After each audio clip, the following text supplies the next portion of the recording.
Hello everyone, good morning, welcome to my channel. আজকে শর্টসে আমি দেখাবো আমার সেকেন্ড ক্যারেক্টার, মানে সফটওয়্যার কালেকশন দেখাচ্ছিলাম, তো আমি সেকেন্ড ক্যারেক্টারটা দেখাবো। এটা হলো একটা ছোট্ট র্যাবিট, মানে এটা দেখে মনে হচ্ছে না রিয়েল, একদম ফটফটা সাদা। আর দেখো কানগুলো একদম খাড়া খাড়া, সুন্দর আর কি। ভেতরটা পিঙ্ক আছে আর গাজর খাচ্ছে।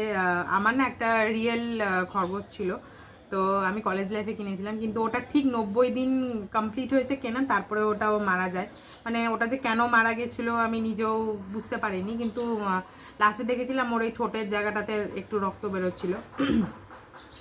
তো ওটা ওকে কেউ কিছু কামড়ে, মানে ও কিছু কামড়ে দিয়েছিল না ওকে কেউ কামড়ে দিয়েছিল সেটা বুঝতে পারিনি। তারপর থেকে আর র্যাবিট কিনিনি, মানে কোনো পেটি কিনিনি, কারণ দ্বিতীয়বার ওর মৃত্যুশোক আমি সহ্য করতে পারবো না। তো যার জন্য আপাতত এটাই আছে। দেখতে থাকো, আমার সফটওয়্যার প্রচুর আছে, প্রচুর ক্যারেক্টার, আর তোমরা দেখতে থাকো, তোমাদের আশা করি ভালো লাগবে।